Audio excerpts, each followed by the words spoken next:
우리나라의 건국 이념이 뭡니까? 네, 자유민주주의죠, 그죠? 아까 애국가 윤치호 선생님 그 가사 말씀하셨는데 사실은 그 당시에 이제 독립운동이 여러 파가 있었지만 그 소위 말해서 자유민주주의를 신봉하는 그 정신을 아주 그 가치의 중요성을 잘 알고 있던 그 독립운동파들이 대한민국의 건국 주도 세력이었습니다. 여러분이 잘 아시는 초대 대통령 이승만 대통령이 자유민주주의라는 이념을 대한민국의 건국 이념으로 받아들이셨죠. 근데 불행히도 그 반대편, 지금의 소위 말해서 저는 좌파라고 부릅니다. 이들이 건국 이념 자체를 굉장히 형용화시키기 위해서 이승만 대통령을 아주 만신창이로 만들면서 도대체 우리나라의 건국 이념이 무엇인가에 대해서 알고 있는 국민들이 굉장히 드뭅니다. 그죠? 여러분 건국 이념 이런 얘기 들어보셨습니까? 그래서 대한민국의 건국 이념은 자유민주주의인데요. 그 자유민주주의라는 정신에서 가장 중요한 게 뭐냐? 자유입니다. 자유. 우리가 자유가 당연한 거라고 생각할지 모르지만 이 자유는 거저 주어지는 것이 아닙니다. 우리가 그것을 지키기 위해서 수많은 사람들이 피를 흘렸고요. 북한을 남침해서 우리가 왜 싸웠습니까? 그냥 남침하니까 싸웠습니까? 아닙니다. 우리는 우리의 자유를 지키기 위해서 수많은 사람들이 피를 흘리면서 싸웠던 겁니다. 그런데 그 자유라는 것은 뭐냐? 그냥 내 마음대로 하는 그런 자유가 아니고요. 소위 말해서 개인의 자유인데 거기에 가장 근본 정신은 권력으로부터의 자유입니다. 권력, 국가 권력으로부터의 자유입니다. 그런데 이 국가 권력이 비대해지면서 특히 이 좌파들의 이념은 뭐냐? 개인들한테 당신들 평등해야 돼. 당신들은 평등할 권리가 있어. 그러면서 모든 문제를 갖다가 계급투쟁적 관점으로 보면서 강자와 약자, 자본과 노동, 남성과 여성, 아까 얘기한 것처럼 또 심지어는 학생과 교사 이런 식으로 힘의 권력 관계로 사람들을 분열시키고 원래 애정과 사랑과 도덕과 그 다음에 그 질서 속에서 우리가 잘 지내고 아무 문제 없이 잘 지내고 있었는데 그걸 권력관계로 막 얘기를 하면서 너는 약자니까 강자한테 덤벼야 되고 그 강자로부터 권력을 빼앗아야 되고 투쟁을 해야 돼. 이렇게 사람들을 부추기면서 모든 인간들을 갖다가 싸움을 붙입니다. 그래서 나중에 어떻게 되냐면요. 평등해야 된다고 얘기를 하는데 자 인간이라는 게 우리가 부모와 자식 어떻게 똑같습니까? 그게 저는 누가 누구를 지배한다는 게 아니라 각자 할 역할이 다른 겁니다. 주어진 능력에 따라서 우리가 하나님의 사명에 따라서 그냥 충실하게 사는 거 인생이라는 게. 그런데 기계적으로 똑같아야 돼. 평등해야 돼. 억지로 그걸 평등하게 만들려고 하면 어떻게 되느냐? 누군가가 힘을 가지고 그것을 억지로 평등하게 만들어야 됩니다. 그게 누굽니까? 그게 바로 권력입니다. 그게 바로 권력입니다. 그래서 그 권력이 평등이라는 미명을 가지고 국민을 지배하고 그래서 평등하게 만들겠다.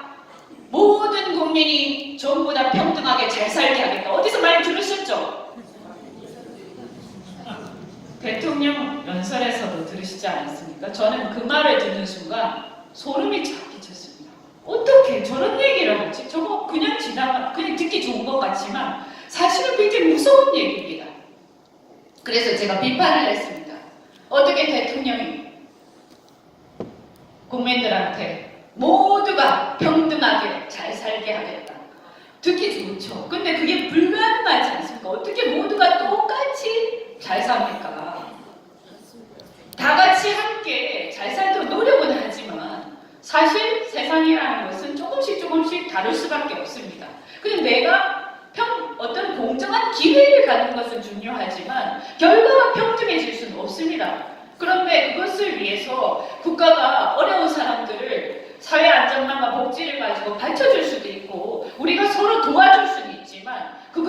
반드시 평등하게 되겠다라고 하면서 그것을 억지로 만드는 순간 어떻게 되느냐 하면 그것을 평등하게 만드는 국가 권력이야말로 최고의 권력이 됩니다.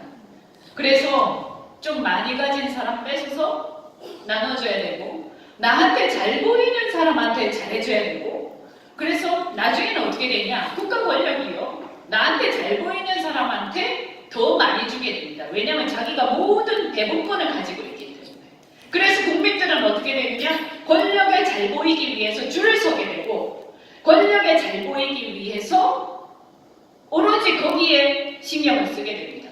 국가 권력 또는 지방자치 권력이 그 잘난 국민들로부터 부여받은 위임받은 겁니다. 권력 원래 주권자는 국민이지 자기들이 아니에요. 권력자가 아닙니다. 그런데 그 위임받은 잘난 권력을 가지고 국민들의 삶에 너무 깊이 파고들고 국민들한테 이래라 저래라 하고 우리가 오랫동안 우리 사회에서 형성되어 온 가족제도 엄마와 아빠와 아이들 사이에 사랑이 있고 우리는 사랑으로 아이들을 키우는 거지 가슴이 꽉 막힙니다. 내가 우리 아들을 정말 사랑해서 이래라 저래라 하는데 우리 아들은 그러는 나를 엄마가 나를 권력관계로 지배하는구나. 그래서 나는 착취당하고 있구나. 정부에다가 국가에다가 고발을 해야겠다 엄마를. 어디서 많이 본 것 같죠?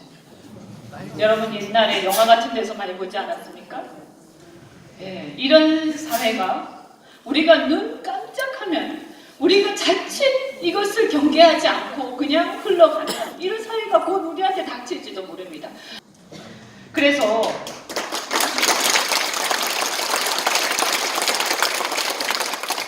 우리는요 아까 하느님 말씀하셨고 주님 말씀하셨고 우리가 종교 속에서도 뭐가 있느냐 우리가 종교 생활하고 또 가족 제도 우리가 가족 생활하면서 이 안에서 우리가 도덕적인 영역에서 종교적인 영역에서 우리 스스로 나름의 질서를 형성하고 살아가고 있습니다.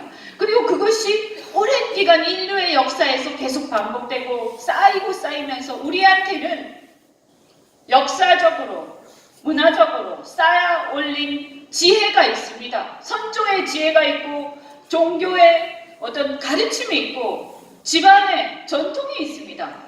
그것을 송두리째 무너뜨리면서 모든 것을 권력관계로 치부하면서 사람들을 서로 싸우게 만들고 그렇게 하면서 감시하게 만들고 그렇게 하면서 결국은 뭐냐? 거기에서 모든 것을 통제하는 바로 그 권력을 쥐고 있는 자기들이 바로 우리 머리 꼭대기에 앉겠다라고 하는 것이 바로 이들의 어떤 깊은 기획이다. 요즘에는 이제 학문적으로 보면 네오막시즘이라고 한답니다. 예. 그래서요, 여러분 해방이라는 말 많이 들어보셨죠? 해방, 그죠? 그래서 학생 해방, 또 이제 여성 해방, 그죠? 그 다음에 또 많이 들어보셨죠? 해방이라는 얘기. 그래서 또 심지어는요, 요즘에 일부 신학자들조차도 해방신학론이라는 게 유행을 합니다. 그래서 자기가 너를 해방시켜주겠다. 뭐 그런 건가? 내가 나를 해방하겠다. 뭐 이런 건데 억압으로부터 벗어나라. 이렇게 말은 되게 듣기 좋습니다. 근데 그건 뭐냐? 기존의 질서를 벗어나라 이런 거기 때문에 질서를 무너뜨리는 데 목적이 있는 겁니다. 그러면 우리는 선택해야 됩니다. 어떻게 살아갈 것인가?